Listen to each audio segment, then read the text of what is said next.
All right, moving on, we've got symmetry next. And so 9.4 is dealing with the symmetry. So we're going to be looking at point and lines of symmetry. So starting off with what's called reflectional symmetry. So reflectional symmetry is the one that you've probably seen the most and you've probably dealt with the most, which is basically you have a line of symmetry or an axis of symmetry. So like when we're talking about parabolas, those have axis of symmetry.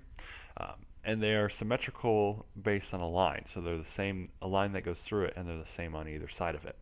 So here are different examples. So you have this butterfly where straight through the body would be your line of symmetry.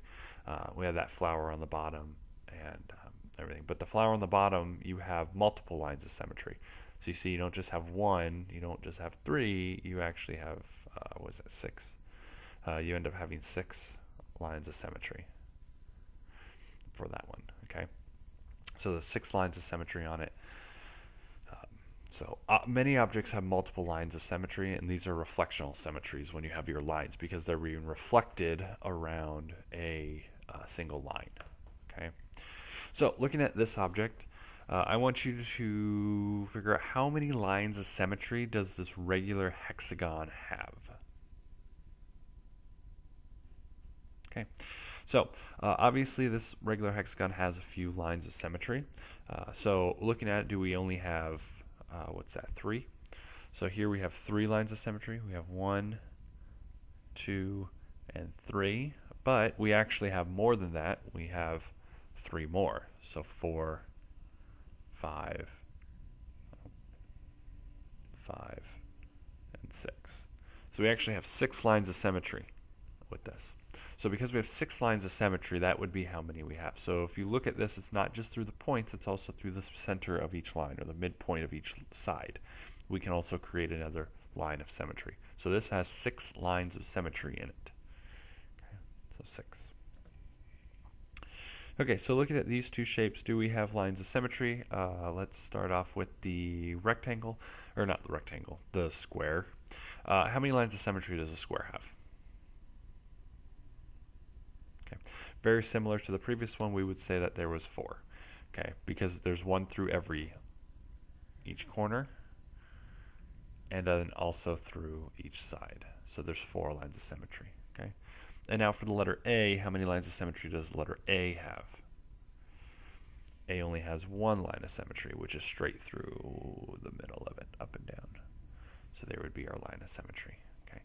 So that square has 4, A has 1. So these are reflectional symmetry because you create a reflection when you divide it in half. Okay. All right, next one is rotational symmetry or point symmetry. So this is dealing with a rotation. And these are figures that are symmetrical by a point. So there's one point, and then as it's rotated, it's the exact same. And it's rotated usually less than 360. So you don't want to go, oh, rotated 360, it's back to the original. You want to know, okay, is it rotated less than 360 degrees? Do you get back to what the original looks like? And here would be some examples. So this little sea creature down here has its point in the middle, and then you see it's got all the parts on the outside of it. Okay, and as we spin it, what's that? Every 45 degrees. Every 45 degrees, we end up looking at still the original. Okay, triangle, any regular shape will also have rotational symmetry. Okay, so any regular polygon will have a rotational symmetry in it at the center of it. And the last one here, this example is the king, okay, which has a point right there. And so if you spin that king 180 degrees, you end up back at the original. I mean, if you look at it straight up or straight upside down, it's the exact same king. Okay, so it's the exact same king. That would have a rotational symmetry of 180 degrees. Okay. Okay, so I want you to take a second. I want you to try to draw a figure that has 1 line of symmetry, a figure that has 6 lines of symmetry, a figure that has a rotational symmetry of 90 degrees, so that means every 90 degrees you rotate it, it's back at the original. Rotational symmetry is 60 degrees, and then something with an infinite number of lines of symmetry. So just take a second and think about these. You can pause the video and try to draw each one, but they're all possible.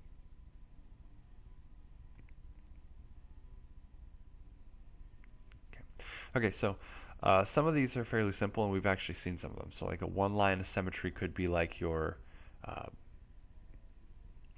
could be like the letter A. The letter A could have one. Letter E would have one line of symmetry. So if you have letter E would have one line of symmetry right through it horizontally.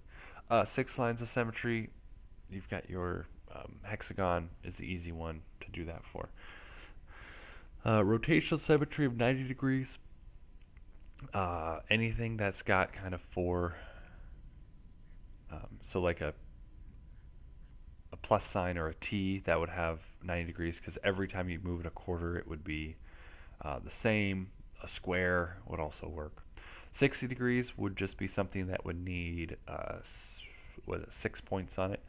So if you want to do a 6-point star, that would have that'd have a rotation of 60 degrees. So every 6, anything that's kind of a hexagon shape would work. And something with an infinite number, and that would be a circle. Okay, so a circle could have an infinite number of lines of symmetry because you can just keep dividing them up over and over and over and over and over again. Okay. All right, so here's your homework from this section. Make sure you work on that, dealing with more of that reflectional symmetry stuff.